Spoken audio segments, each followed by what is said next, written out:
In the heart of a blizzard on the lonely roads of Montana, a deputy chasing a gunshot stumbles upon something he was never meant to find, a pregnant German shepherd chained and beaten in the snow. What begins as a rescue will unravel a secret buried deep within the mountains and lead to a battle between darkness and faith. Before the storm clears, one man and one dog will change each other's lives forever. Tell us where you're watching from and stay until the end. This story will warm your heart in ways you never expect. The storm came without mercy that evening over the town of Everpine, a quiet settlement buried deep in the Montana highlands. Wind howled between the fir trees like restless spirits, bending them under the heavy weight of snow. The mountains stood tall and cold in the distance, their jagged silhouettes lost beneath the blizzard. The only sign of life along County Road 9 was the slow, deliberate crawl of a single patrol SUV cutting through the whiteout. Inside sat Deputy Eli Turner, his tired eyes reflecting the blue strobe of his dashboard lights. Eli was 38, with the kind of face that looked carved from stone, broad shoulders, a jaw dusted with the shadow of days-old stubble, and eyes the color of winter steel. Years in the army had left invisible scars on him, deeper than the thin line running from his left eyebrow to his temple. Since returning from Afghanistan, peace had been a stranger he could never quite shake hands with. Every night when the wind roared through the Pine Ridge, he still heard echoes of sandstorms and the distant gunfire. Everpine was a place people came to forget, their mistakes, their pain, sometimes even themselves. For Eli, it was supposed to be a quiet restart, but quiet didn't last long in towns like these. At 9:47 p.m., the radio crackled. Unit 12, possible gunshot near the old timber mill off Coldridge Lane. Caller reports animal distress, maybe a fight. Proceed with caution. Eli adjusted his gloves, steering toward the dark outline of the mill. 10-4, he said, his voice low but steady. The snow thickened as he climbed the winding road, headlights slicing through the storm in narrow beams. The old mill appeared suddenly through the white fog, its rusted roof sagging, wooden beams long since surrendered to time. It had once been the heart of Everpine's logging industry. Now it stood abandoned, surrounded by barbed wire and ghosts. Eli slowed as movement caught his eye, a flicker of shadow against the fence. Then a sound reached him, a sound that pierced through the storm and settled deep in his chest. It wasn't a human scream, but it was close enough, a cry of pain, desperation. He killed the engine and stepped into the freezing wind. His boots sank into snow with a muffled crunch. As he approached, the beam of his flashlight cut through the haze and froze on a horrifying scene. A man in a tattered brown coat was swinging a length of chain, the metal glinting as it struck something small and trembling. Eli's hand went to his sidearm. "Sheriff's Department, step away!" The man jerked up, his face hidden behind a scarf and hood. For a moment, their eyes met. Wild, animal eyes filled with something worse than rage, fear. Then the man bolted, disappearing into the woods beyond the fence. Eli vaulted the gate. The chain clattered to the ground, and what it had been hitting lay slumped against the post. A German shepherd, female, belly swollen with pregnancy, fur matted. With ice and blood, her coat, once sable and gold, was now streaked with mud and soot. The chain had cut deep into her neck. "Hey! Hey! Easy now," Eli whispered, kneeling beside her. His voice softened, the way soldiers talk to wounded comrades. "You're all right. You're safe now." The dog trembled violently but didn't flinch when he reached out. Her breath came shallow, eyes wide and glistening with fear. But behind that fear, there was something else, something human. Trust, fragile but flickering. Eli pulled his jacket around her, cutting the wind. "Let's get you out of here." He lifted her gently, feeling the faint thump of unborn pups beneath her ribs. As he turned back toward the SUV, his boot brushed something half buried in the snow. A cell phone, screen cracked, still glowing with a message. He frowned, reading through the frost. Delivery failed. Retrieve the cargo. The words sent a chill through him, colder than the storm. He pocketed the phone and climbed into the vehicle, laying the dog across the back seat on a wool blanket. "Hang in there, girl," he murmured, starting the engine. "We're going to find you help." The heater hummed to life, fogging the windows. The dog whimpered softly, her head resting on the seat. Eli glanced at her through the rearview mirror. "You need a name?" he said after a moment. "Can't just call you girl, can I?" Her eyes met his, deep and liquid brown, and for a heartbeat, he saw something that steadied him, like the calm after a long fight. "Dakota," he said finally, almost to himself. "Yeah, you look like a Dakota." As the SUV crawled back down the mountain, the wipers smeared streaks of melted snow across the windshield. The radio hissed with static. The world outside had turned to a blur of white and shadow, the storm swallowing all sound except the steady rhythm of the engine and Dakota's shallow breathing. At the turn near Pine Hollow Bridge, Eli slowed. Through the fog, he could barely see the road, the lights of Everpine twinkling faintly in the valley below, small and distant, like stars trying to break through the storm. He thought about the phone in his pocket, about the words "retrieve the cargo." He'd seen that kind of phrasing before, in reports, in files that spoke of animals used as smugglers, couriers for things no one should touch. His jaw tightened. Whoever had done this wasn't just cruel, they were organized, and they'd come back for what they'd lost. A gust of wind rocked the SUV, breaking his thoughts. Dakota shifted in the back seat, letting out a weak whine. Eli reached one hand back, brushing her fur. "You're okay, sweetheart. You're safe now." For the first time that night, the ghost of a smile touched his lips. When they reached town, the streets of Everpine were deserted, porches buried in snow, lights glowing faintly behind frosted windows. The town clock struck 10, its muffled chime echoing through the storm. Eli drove past the diner, past the quiet church whose cross stood silver in the blizzard light, and parked outside the small veterinary clinic near the square. He leaned back, exhaling slowly. His reflection in the windshield looked older than he remembered. The lines around his eyes told stories of deserts and battles long past, but tonight they seemed to soften, as if the storm outside had washed away something heavy inside him. He looked at Dakota again. Her breathing had steadied, eyes half closed but still watching him. "You fought hard," he whispered. "You're tougher than you look." He reached into the glove compartment for an old flannel blanket, wrapping it tighter around her. The snow outside had turned the world ghostly white, but inside the SUV there was warmth, a fragile, flickering kind of warmth that didn't belong to the storm. As he pulled away toward his cabin on the outskirts, Eli felt something stir in him, a feeling he hadn't known in years. It wasn't adrenaline.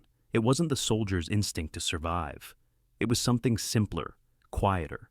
The sense that, maybe for once, he was saving rather than destroying. Outside, the wind screamed through the evergreens, bending them low. But inside the car, as Dakota's head rested against the seat, Eli found silence, the good kind. He didn't know then that the phone in his pocket held the key to something far darker than he imagined, or that the small life he had just rescued would soon lead him back into the kind of war he'd tried so hard to leave behind. For now, there was only the road, the snow, and the steady thrum of the engine carrying them home. Eli tightened his grip on the wheel, eyes on the narrow trail of headlights before him. Somewhere in that frozen wilderness, a man was running. Somewhere, a secret had been buried. But in the back seat under the blanket, a heartbeat answered the storm. And for the first time in years, Eli felt that heartbeat sync with his own. He whispered, almost in prayer, "Maybe this is what it means to fight for life again." The SUV disappeared into the curtain of snow, taillights glowing red through the blizzard, two faint stars against an endless night. Morning came slowly to Everpine. The blizzard had passed, but the town still lay under a heavy quilt of snow, roofs glinting pale gold beneath the weak winter sun. The streets were hushed, the kind of silence that follows after a storm, fragile, as though even the air feared to disturb it. A plume of smoke rose from the chimney of Everpine Veterinary Clinic, its sign half buried beneath frost. Inside, the lights glowed warm against the pale walls. Dr. Grace Holloway moved with calm precision, her white coat rustling softly as she prepared the surgical table. Grace was in her early 30s, tall and slender, with a quiet poise that came from years of keeping her hands steady while hearts faltered under them, animal or human alike.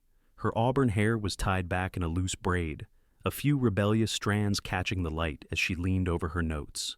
There was something in her face, not beauty in the usual sense, but a gentleness that made people instinctively trust her. Yet behind that calm exterior lay a quiet sorrow. 5 years earlier, Grace had lost her fiancé, Daniel, a forest ranger who died in a landslide while rescuing hikers. Since then, she had devoted herself entirely to her work. Saving lives was the only way she could quiet the grief that sometimes visited her in the still hours before dawn. When the bell over the clinic door jingled, Grace looked up. The man stepping inside brought a gust of cold air and snowflakes clinging to his shoulders. His uniform bore the crest of the Everpine Sheriff's Department. "Deputy Turner," she greeted, recognizing him immediately. "Rough night?" Eli managed a faint smile. "You could say that. Got someone who needs you." He opened his jacket to reveal the German shepherd curled inside, wrapped in a blanket. Grace's eyes widened. "Oh, sweetheart," she whispered, her voice breaking into tenderness as she reached for the dog. "Let's get her on the table." Eli helped her lift Dakota onto the padded surface. The dog whimpered but didn't resist, her eyes darting between the two humans as if trying to read their intent. Grace's touch was firm, yet soothing, her gloved fingers moving over Dakota's ribs, her neck, her swollen belly. "She's pregnant," Grace murmured, more to herself. "Far along, too. But she's been through hell." "I found her chained at the old timber mill," Eli said quietly. "Somebody was beating her. The guy ran off before I could stop him." Grace paused, glancing up at him. "You caught a look at his face?" "Not enough to identify, but he dropped this." Eli took the cracked phone from his pocket and placed it on the counter. Message said something about a delivery. Grace frowned. "A delivery using a pregnant dog?" "Maybe," Eli said. "Or maybe she was the delivery." Grace gave him a puzzled look, but said nothing, focusing again on the dog. She reached for a small scanner from her tray. "Let's see if she's chipped." The scanner beeped softly as she ran it along Dakota's neck. Once, twice, and then a faint tone chimed. Grace frowned deeper, tapping the screen. The chip registered an alphanumeric code and a line of text that made her freeze. "Eli," she said slowly, "this isn't a local registry. It's federal." He leaned over. "Federal, like FBI?" "Close," she said. "This chip belongs to a K-9 unit from a federal task force, code Sentinel-9. But that program was dissolved 6 months ago." Eli's brow furrowed. "You sure?" Grace turned the scanner toward him. "Positive. I treated a retired K-9 from that same batch last year.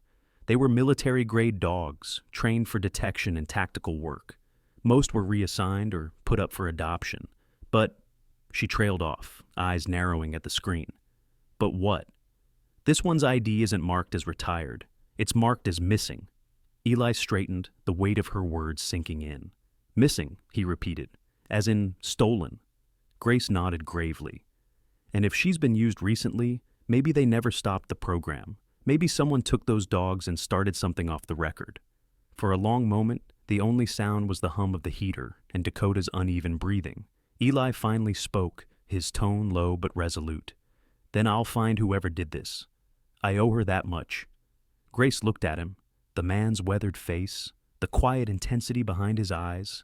There was something about him that reminded her of herself, the way people who've lost too much start carrying their promises like armor. She smiled faintly. "You always make vows this fast, Deputy?" He allowed himself a small chuckle. "Only when someone deserves it." Grace continued her exam, drawing blood carefully for testing. As she placed the sample in the analyzer, she caught a faint chemical odor on the dog's fur, sharp, synthetic. Her brows knit together. "Eli, do you smell that?" He stepped closer. "Yeah, kind of like gasoline." "Closer to ether," Grace said. "Or maybe a narcotic compound. Let's see." She ran a swab through Dakota's fur, then under a UV lamp. The residue glowed faintly blue. Grace exhaled.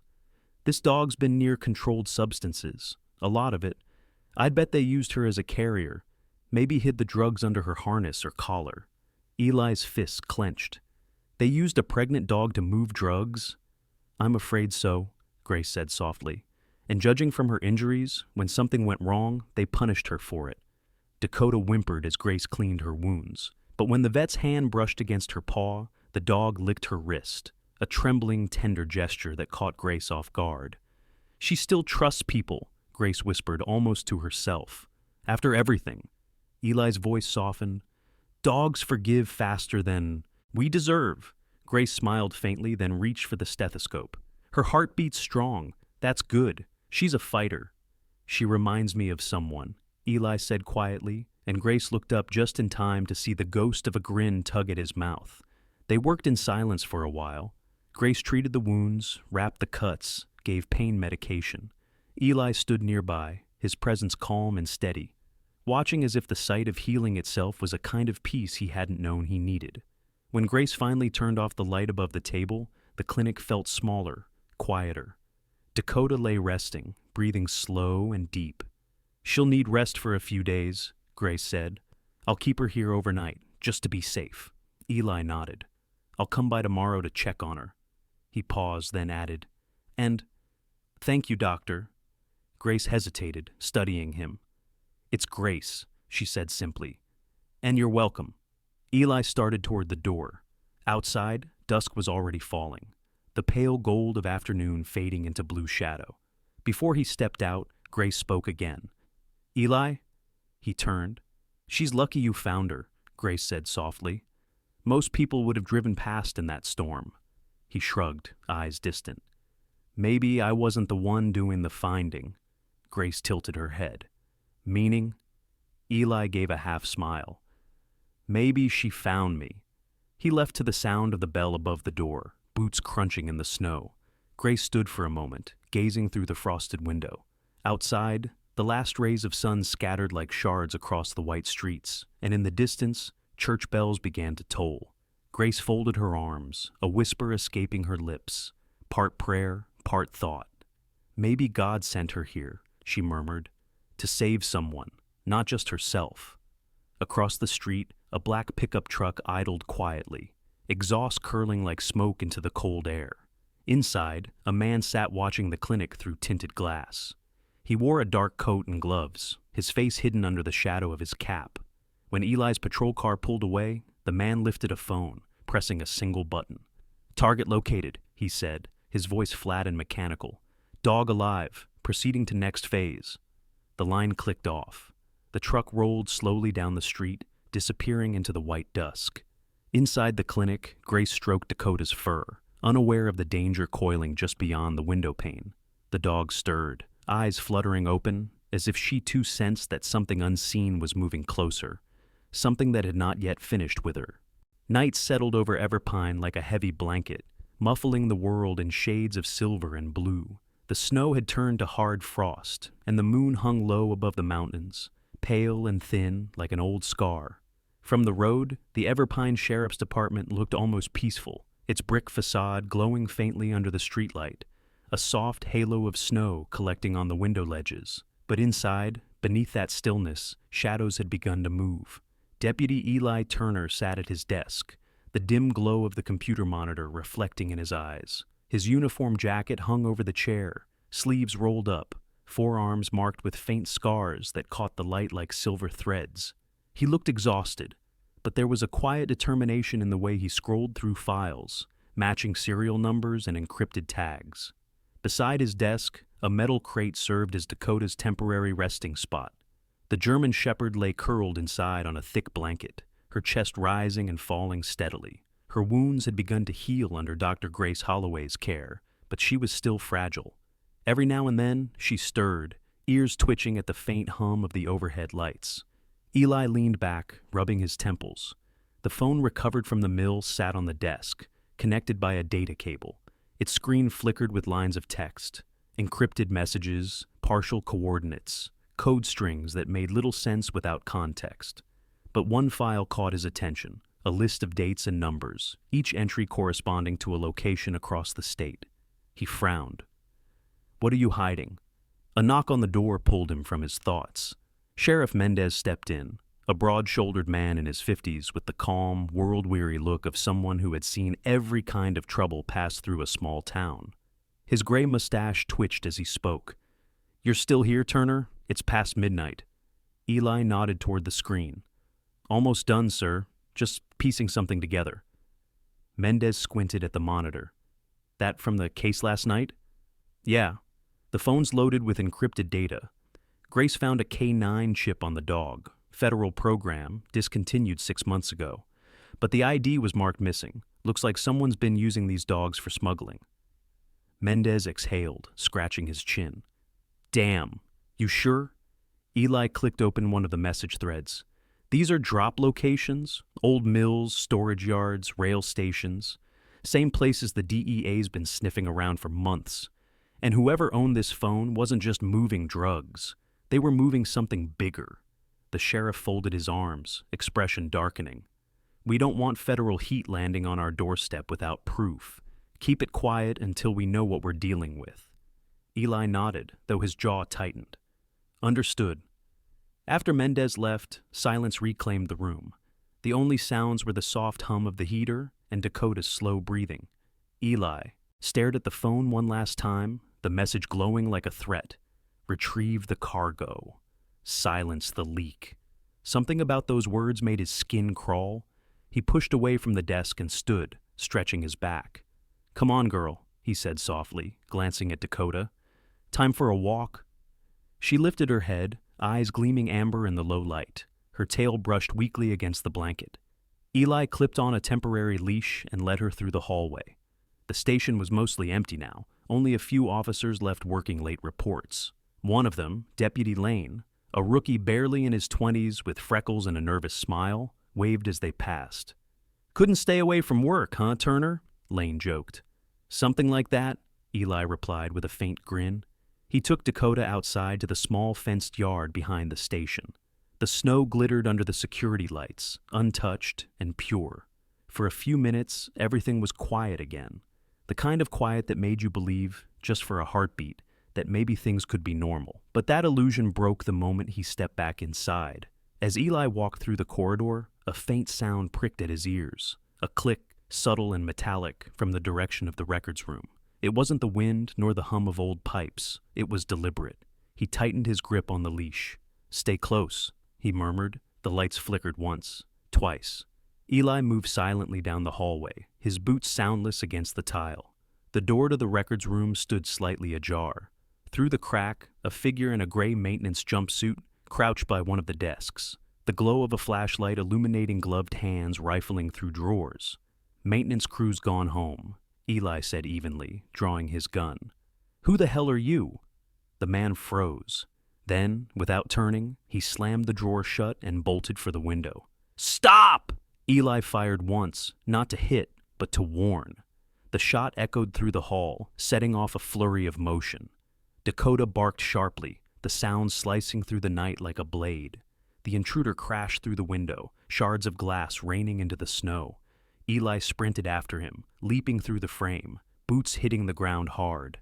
The man stumbled toward the alley, but Dakota lunged, teeth flashing, catching the hem of his coat. He twisted free, leaving behind a torn scrap of fabric and something small that clattered onto the pavement.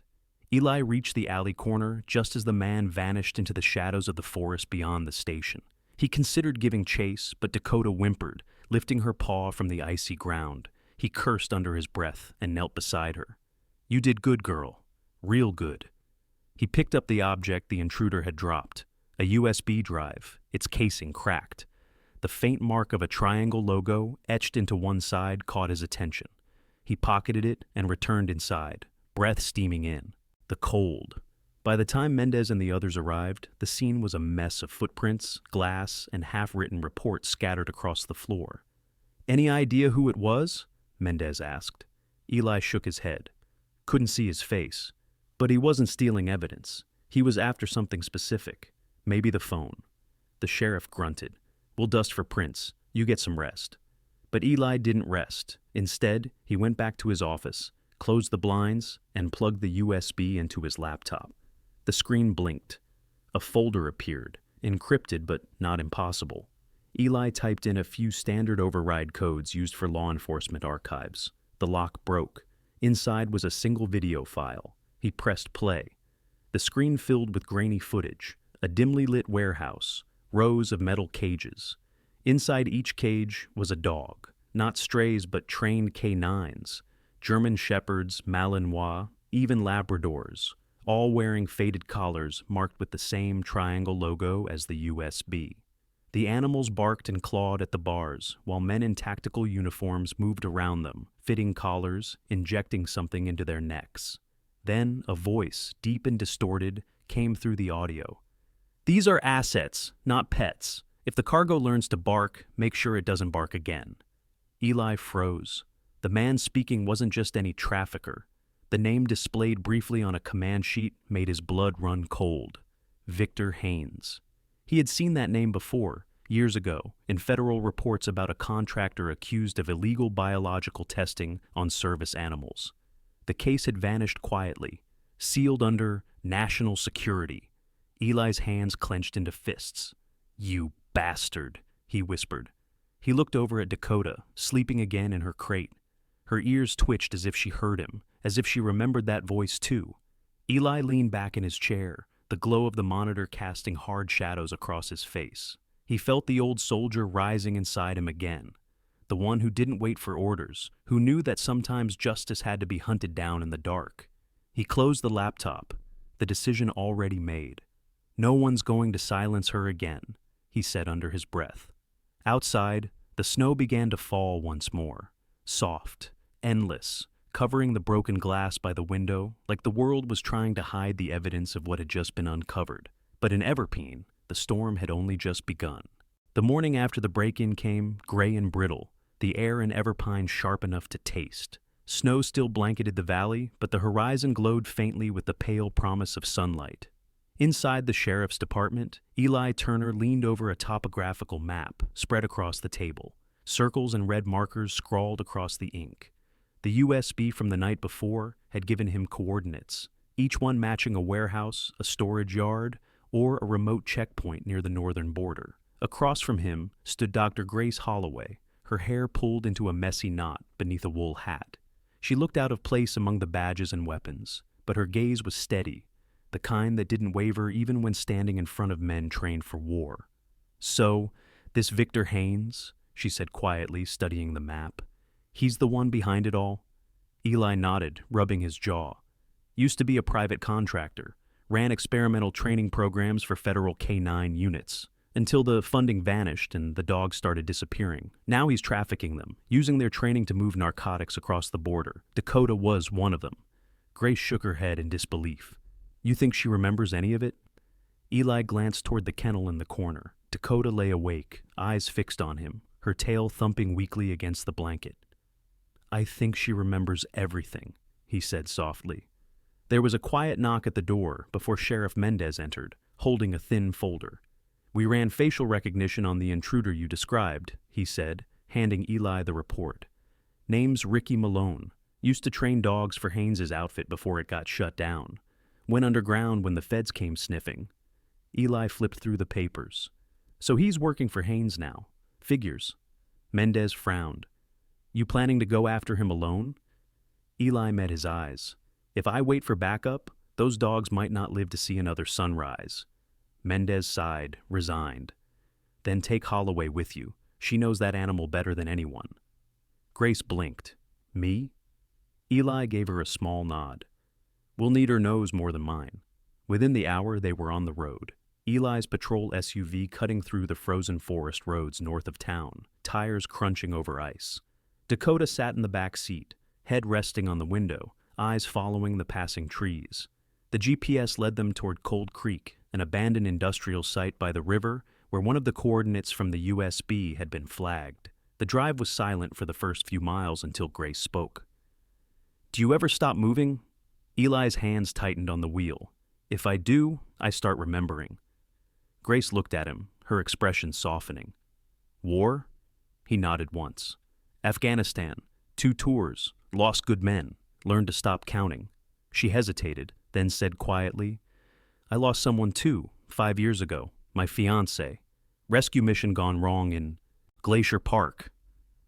Their eyes met for a moment, not out of pity, but recognition. Two people who carried grief like a shadow stitched to their skin. The road narrowed, and the ruins of the Cold Creek facility appeared through the snow, a line of rusted warehouses beside a frozen river. The wind carried the faint smell of oil and smoke.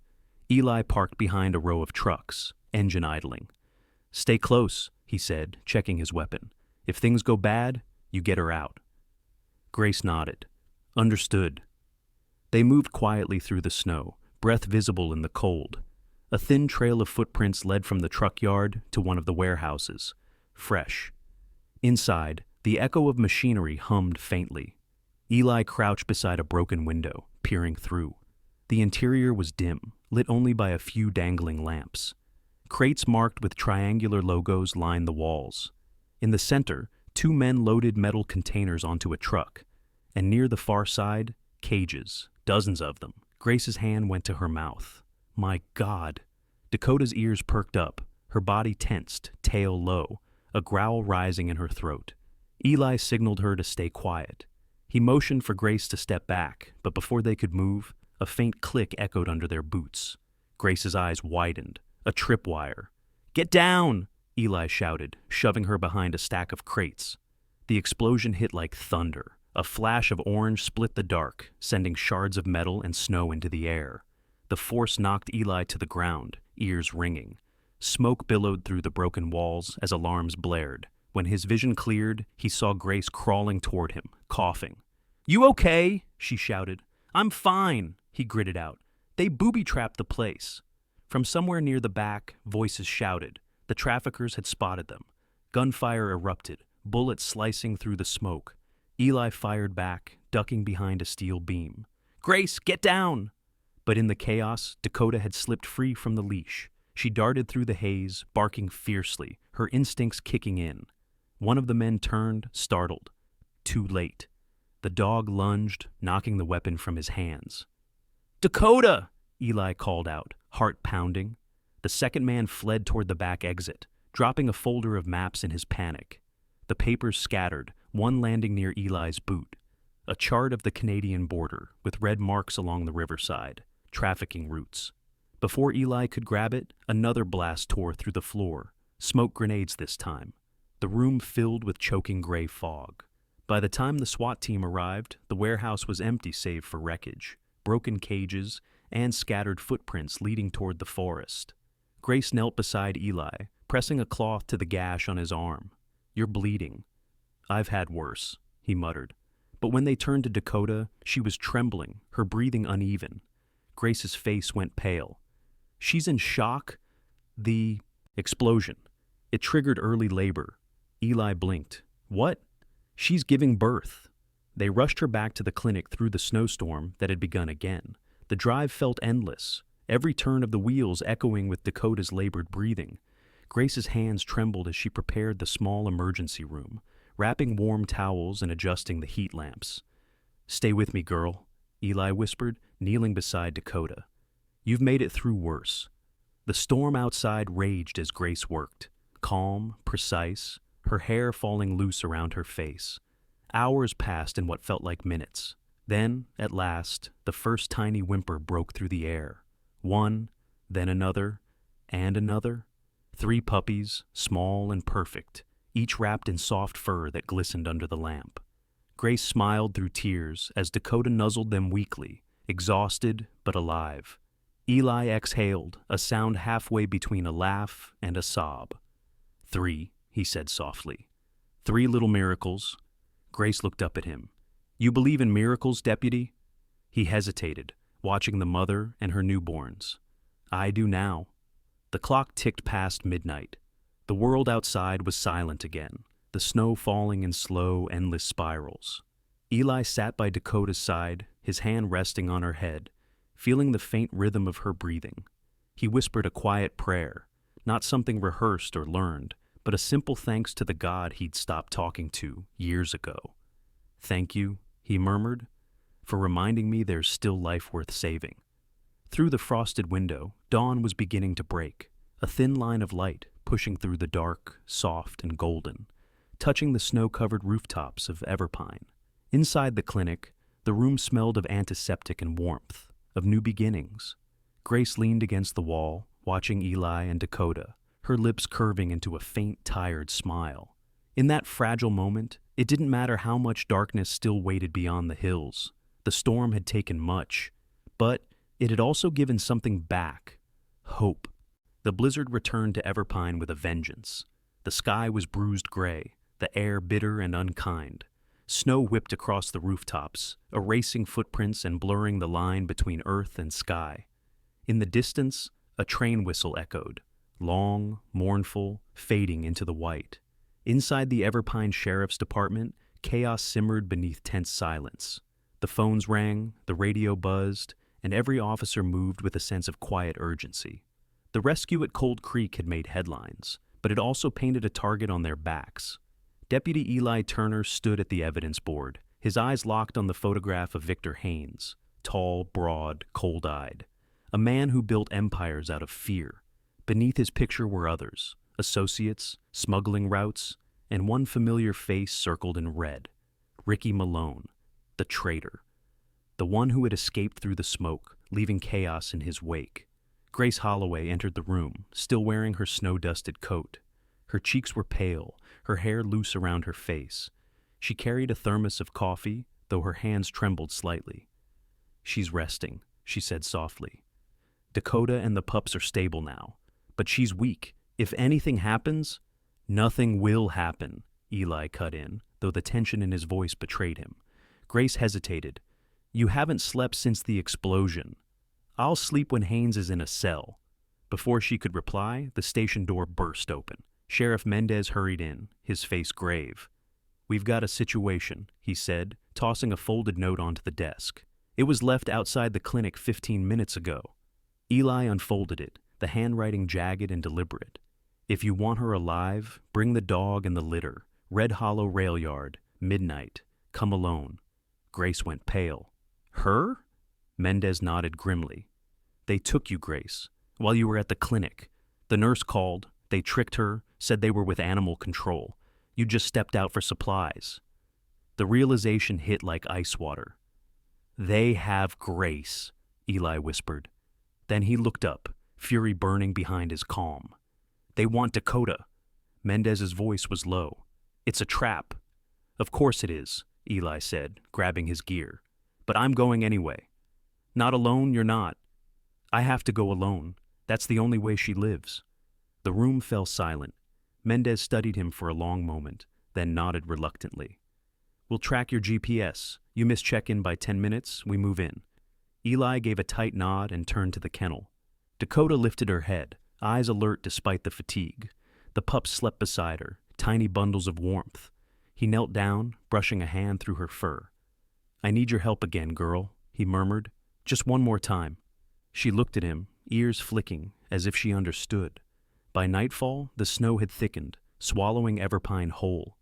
Eli drove through the storm, headlights carving tunnels of light through the darkness. The road wound toward the abandoned Red Hollow rail yard, a relic from the mining era. Rusted locomotives sat buried in snowdrifts, tracks vanishing under white. He parked behind an old signal tower and stepped out, clutching a small cage. Inside was one of Dakota's pups, a trembling ball of fur, unaware of the danger surrounding them. The rest were safe at the clinic, guarded by Mendez's team. The wind screamed through the yard, carrying the distant creak of old metal. Eli walked slowly between the derelict train cars until he saw them, 3 figures standing near a flickering lantern. Grace was among them, bound but alive. Her hair whipped across her face, eyes wide when she saw him. Beside her stood Ricky Malone, his face bruised and hollow, and behind him, Victor Haynes. Haynes looked every bit the ghost Eli remembered from the files. Tall, immaculately dressed even in the cold, his gloved hands clasped behind his back. "Deputy Turner," he greeted, voice smooth and deep. "So good of you to come." "You hurt her," Eli said, stepping closer. "And I'll end this right here." Haynes smiled faintly. "No need for violence. I'm a businessman. You have something that belongs to me." Eli set the small cage on the ground. "You mean someone." Victor's eyes flicked toward the cage, then back to Eli. "You've been a nuisance, deputy, you and your doctor friend, but I admire persistence. Give me the animal, and you both walk away." Grace shook her head desperately. "Don't, Eli." Before he could respond, a faint sound cut through the wind, barking. From the shadows of the forest beyond the tracks, Dakota emerged. She limped slightly, fur dusted with snow, eyes fixed on Grace. She had followed his scent, followed the echo of her family. Haynes turned, startled. "How touching!" he sneered. "Even loyalty can be weaponized." He raised his gun. The crack of the shot was lost in the blizzard, but the movement that followed was lightning fast. Dakota lunged through the snow, slamming into Haynes's arm. The weapon fired harmlessly into the air. Eli rushed forward, tackling Ricky before he could react. They fell hard, grappling in the snow, fists and elbows flashing. "Where are the others, Malone?" Eli growled between blows. Ricky spat blood, laughing bitterly. "You think this ends here? You think he's the only one?" Eli's punch ended the sentence. Meanwhile, Grace had broken free of her bindings and crawled toward the cage. Haynes, furious, kicked Dakota aside and reached for her again. Eli saw the motion, grabbed the fallen gun, and fired. The bullet shattered the lantern, plunging them into chaos and darkness. For a moment, the world became nothing but white and fire. Muzzle flashes, shouts, the echo of boots crunching over snow. Then sirens pierced the air. Blue and red lights flickered through the storm as Mendez's convoy surrounded the yard. "Freeze! Drop your weapons!" Ricky turned to run, but a shot from the perimeter took him down. Haynes stood still, surrounded, the rage in his eyes replaced by cold resignation. "It's over," Eli said, stepping forward. Haynes smiled faintly, unafraid. For now, he raised his hands as the officers closed in. When the last echo of gunfire faded, the yard fell silent except for the wind. Grace knelt beside Dakota, who lay motionless in the snow. Blood stained her fur, but her eyes were still open, glowing faintly in the light of the sirens. "Stay with us, girl," Grace whispered, pressing a hand to her chest. Eli knelt beside them, snow melting on his gloves. "You saved her," he said quietly. "You saved all of us." Dakota's tail moved once, weak but sure. Then her head rested against his arm, her breathing shallow but steady. Mendez approached, resting a hand on Eli's shoulder. "We got them, all of them. You did good." But Eli's eyes were only on the dog in his arms. The blizzard began to ease, flakes falling slower, softer. Above them, the clouds broke, and through the parting veil, the moon shone clear and silver, bathing the frozen rail yard in light. Eli lifted Dakota gently, carrying her toward the car. As they passed the broken lantern, its last ember flickered against the snow, a dying flame refusing to go out. He whispered, voice thick with emotion, "We're going home, girl. We're finally going home." Behind them, the sirens faded, and the storm began to die. Spring came to Everpine like a prayer answered. After months of silence and snow, the valley bloomed again. The fir trees that once bent beneath the blizzard now swayed under the weight of new leaves, and the river that had frozen over since December sang its way back to life. The storm was gone, but its memory lingered, in the cracked sidewalks, the broken fences, and the hearts of those who had survived it. Deputy Eli Turner stood at the edge of town, overlooking the hills where snow still clung in fading patches. He wasn't in uniform anymore. The badge that once felt like armor now sat tucked away in a drawer, replaced by something gentler. A denim jacket, worn boots, and eyes that carried both peace and the echo of storms past. Below him, the Everpine K-9 Rescue and Training Center was almost complete. The new sign hung proudly at the gate. Everpine Guardians, where the broken learn to heal. Wooden fences surrounded the field. Kennels lined with fresh straw stood ready, and sunlight gleamed across the training yard. From inside, one of the kennels came a familiar bark, low, steady, and warm. Eli smiled. "Morning, Dakota." The German shepherd limped slightly when she walked now, a faint reminder of that night at Red Hollow, but her spirit burned brighter than ever.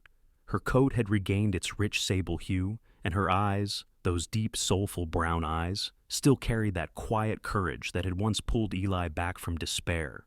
Beside her tumbled 3 pups, now several weeks old and full of life. The smallest, a curious female with 1 white paw, had been named Hope by Grace. The other 2, Valor and Ranger, were being trained to serve as therapy dogs for veterans. Each morning, they followed Dakota across the yard, their tails wagging furiously, clumsy and fearless.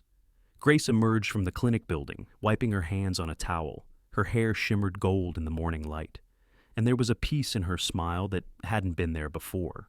She wore jeans and a simple sweater, the sleeves rolled to her elbows. Not the armor of a woman haunted by grief, but the ease of someone learning to live again. "How's our girl?" she asked, kneeling beside Dakota. "Still showing the rookies how it's done," Eli said, grinning. Grace chuckled. "You know, I used to think I was saving animals, but lately, I think they're the ones saving us." Eli's gaze softened. "You might be right about that." From down the path came the sound of laughter. A small group of townsfolk had gathered, children, families, and a few old veterans leaning on canes. They had come for the center's opening day. In Everpine, hope traveled slowly, but it never failed to arrive. Grace straightened, brushing the dirt from her knees. "You ready to say a few words, Mr. Turner?" Eli groaned. "Do I have to?" "You built this place," she said, smiling. "You have to." He sighed and walked towards the small podium set up by the fence. The mayor, a stout woman with kind eyes, nodded for him to begin. Eli took a deep breath, looking over the crowd. For a moment, he saw faces, not of those standing there, but of ghosts long gone, fellow soldiers, victims he couldn't save, mistakes he'd carried. And then, as if the spring breeze itself whispered through him, he felt them fade. "I'm not much for speeches," he began, his voice steady but quiet. "But I guess this story isn't just mine. It's about second chances. For people, for animals, for anyone who's ever been hurt and thought healing wasn't possible." He paused, glancing down at Dakota. She looked up at him, tail swishing gently. "A few months ago," he continued, "a storm hit this town. It brought darkness, pain, and loss. But it also brought a reminder that no matter how deep the snow, there's always something alive underneath it, waiting for light." He smiled faintly. "This place isn't just a shelter, it's a promise that what was once used for cruelty can now be used for good. That we can train these dogs not for war or smuggling, but for love, for therapy, for rescue, for hope." The crowd murmured softly, moved. Grace stood in the back, her eyes glistening. Eli nodded toward Dakota and her pups. "They've taught me something I never learned in the army or in law enforcement. Faith doesn't always come in miracles that shake the earth. Sometimes it comes on 4 paws, wagging its tail." Laughter rippled through the crowd, gentle and genuine. Eli stepped back as the church bell rang, noon across the square. The sound carried over the valley, mingling with bird song and the river's thawed whisper. After the ceremony, children gathered to pet the pups, while volunteers showed visitors around. Grace watched them, her heart swelling. The town that had once closed itself off after tragedy was alive again, because of a dog who refused to give up. She turned to Eli, who stood by the fence watching Dakota play with hope. "You know," she said softly, "I think she found her purpose here." Eli smiled. "Yeah, and maybe we did too." For a while, they said nothing more. The sun dipped lower, casting golden rays over the snowmelt and pine needles. Dakota trotted over, nudging Eli's leg with her nose. He bent down, resting a hand on her head. "Job well done, girl," he whispered. She barked once, short and proud. As the last guests left, Grace locked the clinic doors and joined Eli by the gate. The horizon burned with the colors of evening: rose, amber, fading violet. "Strange," Grace said, her voice barely above a whisper. "After everything that happened, the world still finds a way to look beautiful." "That's how God works," Eli replied quietly. "He doesn't erase the scars, he just shows us the light around them." They stood in silence, watching as Dakota led her pups toward the kennels, the smallest one tumbling into her mother's side. The laughter that escaped both Eli and Grace was light, real, and full of something neither of them had dared feel in a long time: peace. A gust of wind swept through the pines, carrying the faint sound of the church choir from town. The melody rose and fell like prayer. Eli slipped his hands into his jacket pockets, his gaze following the fading sun. "You ever think about what would have happened if I hadn't found her that night?" he asked. Grace smiled. "Maybe she would have found you anyway." He laughed softly, shaking his head. "You sound just like her." "Good," she said. "She's wiser than both of us." Night began to settle over Everpine, soft and forgiving. The first stars appeared, reflected in the puddles left by melting snow. From the church tower, the cross glimmered faintly in the distance. a silent reminder of faith renewed. As they turned to head inside, the pups barked playfully in the dark, and the world felt smaller, warmer, held together by something unseen but deeply felt. Eli looked back one last time at the valley below, at the glowing windows of the rescue center, and whispered, "We made it through, Lord. Thank you for the storm, and for the light that came after." The camera of memory might have pulled back then, over the pine forest, over the shining rooftops of Everpine, until the valley became a small cradle of light in the vast Montana wilderness.